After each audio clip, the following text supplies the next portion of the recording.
अंजलि जी, जी जीनत, मोहल्ला क्लिनिक, महिला मोहल्ला क्लिनिक, ठीक है। मैं इसलिए मोहल्ला क्लिनिक को तवज्जो देती हूँ क्योंकि मैं दिल्ली में रहती हूँ और मैं ऐसे बहुत से परिवारों को जानती हूँ जो सुबह किसी भी तरह की समस्या हो अपने मोहल्ला क्लिनिक पे जाते हैं और बेसिक जो प्रॉब्लम्स होती हैं वो दवाइयाँ ले आते हैं, उनको हॉस्पिटल में ओपीडी में जाने में और दिक्कत नहीं होती। अब मैं जो आपसे सवाल पूछ रही हूँ, इसका स्वागत किया कांग्रेस ने भी। महिला वोटर है क्या टारगेट आपका? आपको लगा कि एमसीडी से पहले महिला मोहल्ला क्लिनिक ले आते हैं, महिला वोटर्स थोड़ा खुश हो जाएंगी? नहीं, ऐसा नहीं है जीनत। हमेशा से ही महिलाएं जो हैं वो हमारे केंद्र में रही हैं। उनकी वेलफेयर, उनका कल्याण जो है हमारे केंद्र में रहा है, हमारी सरकार के केंद्र में रहा है। और इसी वजह से महिलाओं का जो बसों में भी मुफ्त ट्रैवल किया गया, उससे भी महिलाएं आज जो है ट्रैवल करती हैं। 40% जो ट्रैवल करती हैं महिलाएं मुफ्त उसमें उसका लाभ उठा रही हैं और लाखों जो है महिलाएं इसका लाभ उठा चुकी हैं और आगे भी उठाती रहेंगी।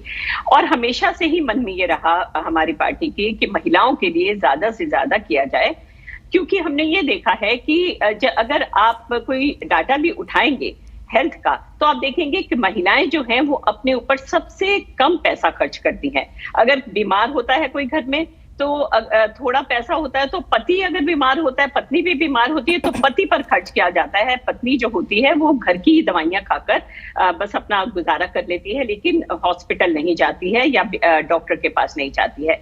और महिलाएं सकुचाती भी हैं, खासतौर पर उनकी अगर अपनी महिला समस्याएं होती हैं तो उस हालात में वो क्लिनिक्स में मेल डॉक्टर्स के पास जाकर बात करते हुए उन्हें हिचक होती है। ये सब बातों को मद्देनजर रखते हुए और महिलाओं को और प्रोत्साहित करने के लिए कि वो अपनी हेल्थ की तरफ ज्यादा ध्यान दे, क्योंकि अगर वो ठीक होगी तो सारा परिवार ठीक होगा। सारे परिवार का जो है बोझ महिला के कंधे पर होता है। तो महिलाओं को ये प्रोत्साहन होगा कि हाँ, हम वहां जाएंगे, सारा स्टाफ भी महिला होगी और सारे डॉक्टर महिला होंगी, नर्सेज महिला होंगी और हमारी बारी भी जल्दी से आ जाएगी। और हम कोई भी प्राइवेट से प्राइवेट बात करना चाहें, अपनी प्रॉब्लम करना की डिस्कशन करना चाहें, या अपने छोटे बच्चे, नवजात शिशु, जच्चा बच्चा के लिए सारा उसमें इलाज है, 12 साल के बच्चे तक के लिए उसमें मुफ्त इलाज है, या अपने प्राइवेट इश्यूज जो हैं, महिलाओं को गायनी प्रॉब्लम्स जो होती हैं उसके लिए भी वो जाती नहीं है, हिचकती हैं। अमीर औरतें तो चली जाती हैं, लेकिन जो गरीब औरतें हैं वो अक्सर जो है नजरअंदाज अपने आप को करती हैं। इसलिए उनको सही इलाज मिले, सही दवा मिले। ये बातें सामाजिक, देखिए अंजलि जी, सामाजिक संदेश के लिए जो बात आपने कही वो बहुत अच्छी है। ऐसे ही दावा हुआ था सर, मैम सुनिए तो सही, अंजलि जी सुनिए तो सही, ऐसे ही प्रॉमिस हुआ था कि महिला थाने खोले जाएंगे अलग अलग जगहों पर, ठीक है, ताकि वो जो कम्युनिकेशन की प्रॉब्लम होती है, बहुत ज्यादा एक्सप्रेस नहीं कर पाती हैं फीमेल्स, और देश भर में महिला थानों के लिए खूब हल्ला हुआ और इसकी जरूरत है, ये बात सच है। बिल्कुल बिल्कुल। मैं हरियाणा की बात करूं, मैं उत्तर प्रदेश की बात करूं, मैं अलग अलग ना स्पेसिफिक हिंदी बेल्ट की बात करूं, मैं दक्षिण का भी जिक्र करूं, हर जगह जरूरत है, पर वो ग्राउंड पर कितना है वो हम सब देखते हैं। जो मैं आपसे समझना चाह रही हूँ, चाहे आप डीटीसी, आपने कहा कि ठीक है टिकट फ्री करने की बात हो, या आप अभी मोहल्ला क्लिनिक का जिक्र कर रही हैं, अब मैं जो आपसे पूछना चाह रही हूँ, आप प्लीज थोड़ा सा ध्यान से सुनिएगा। बताइए। आपका हेल्थ बजट रहा, स्पेशली अगर हम बात करें, तकरीबन आपने 1000 करोड़ रुपए रखे जी, ठीक है ना, हेल्थ में जी। स्पेशली मोहल्ला क्लिनिक शुरू करने की बात की आपने बजट में, इस बजट में 1000 करोड़ रुपए, 1000 मोहल्ला क्लिनिक आप खोलेंगे।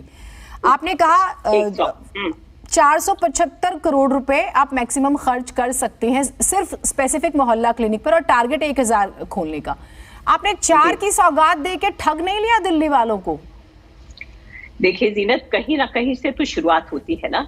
अगर हम एकदम से 100 के 100 पूरा शुरू कर दें और उसमें सभी डॉक्टर्स ना हो, हर जगह पर नर्सेज ना हो, पूरी जो है सारे स्टाफ को भी उसमें एम्प्लॉय करने की जरूरत है। सही जो इंफ्रास्ट्रक्चर है वो भी होना चाहिए ना। नाम के लिए हम 100 जगह पर खोल तो दें और अंदर कुछ भी ना मिले तो वो भी अच्छी बात नहीं है। धीरे धीरे बढ़े तो अच्छी बात है, पैसा भी पूरा लगे और सही डॉक्टर्स वहां हो, नर्सेज हो, सारी सुविधाएं हो। तभी तो फायदा है ना। तो कम से कम एक अच्छी शुरुआत है, ठीक है। ये कहना है ना, तो इसकी तारीफ होनी चाहिए। धीरे धीरे बढ़ेंगे, क्यों नहीं बढ़ेंगे। 521 इस समय मोहल्ला क्लिनिक 525 हो गए हैं, तो ये 100 महिलाओं के लिए भी जरूर खुलेंगे। और आपने थाने की बात कही, तो थाने भी महिलाओं के लिए अलग होने चाहिए, पर वो आप जानती हैं केंद्र सरकार के सब्जेक्ट है और उन्हें ये ठीक है, नहीं वो डिमांड की जा सकती है। और महिला आयोग होना चाहिए। हाँ, नहीं महिला आयोग स्वाति मालीवाल तो काफी जिक्र करते हैं और अब मुझे बताने की जरूरत है दिल्ली सरकार और वो उनका क्या किरदार है और आपका क्या किरदार है, तो